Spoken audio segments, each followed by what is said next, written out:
toutes et à tous, bonsoir et merci de nous rejoindre pour ce journal de ce 29 décembre 2025.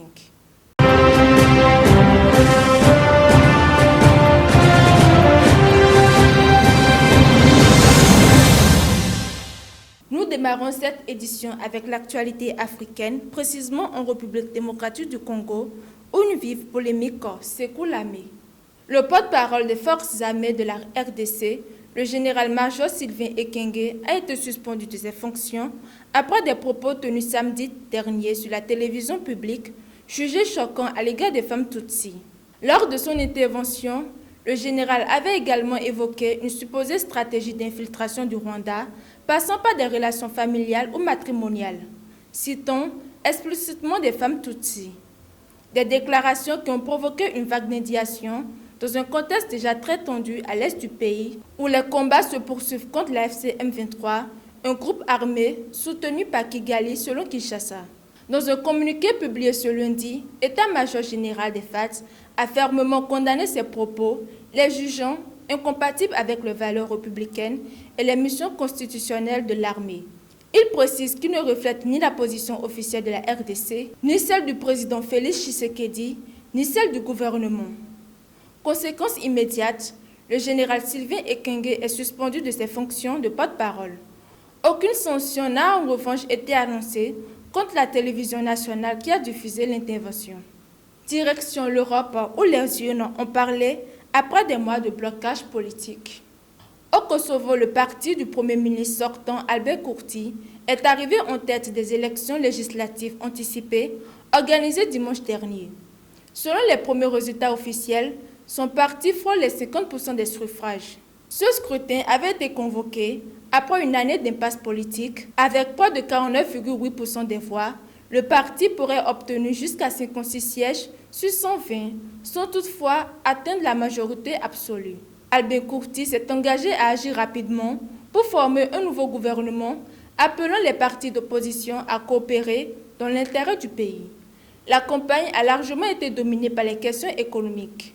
Le Premier ministre sortant met en avant une croissance stable et promet des aides financières aux retraités et aux familles, des annonces vivement critiquées par l'opposition qui dénonce une flambée des prix et une perte de confiance de la communauté internationale.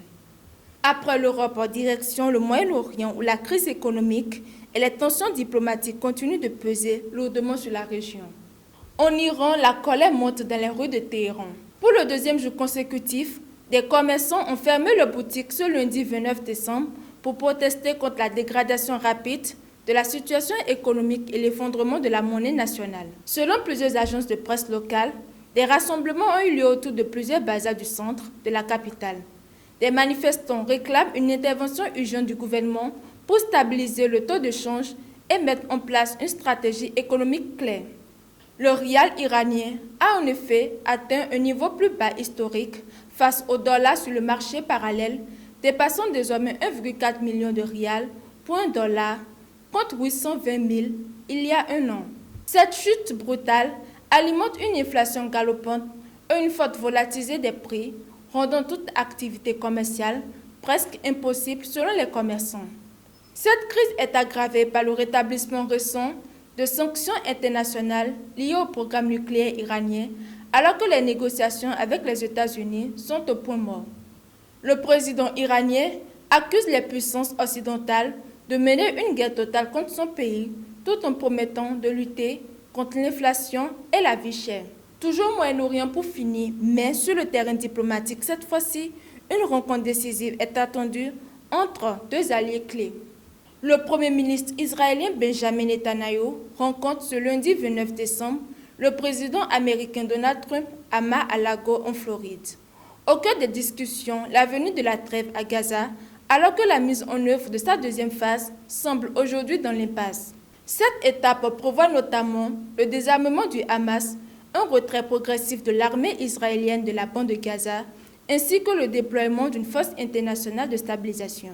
Mais les positions restent très éloignées. Benjamin Netanyahu arrive avec plusieurs lignes rouges fixées par l'état-major israélien. Pas de retrait sans garantie sécuritaire, pas de démilitarisation partielle et une liberté d'action totale pour l'armée israélienne en cas de menace future. Israël exige également la restitution de la dépouille de derniers otages toujours retenus à Gaza avant toute avancée. L'entourage du Premier ministre israélien retourne que Donald Trump, soucieux d'afficher des résultats diplomatiques rapides, n'impose un accord jugé défavorable sur Gaza ou sur le nucléaire iranien. Une rencontre présentée comme un véritable kit ou double diplomatique. Voilà pour l'essentiel de l'actualité internationale de ce lundi 29 décembre 2025. Merci de nous avoir suivis.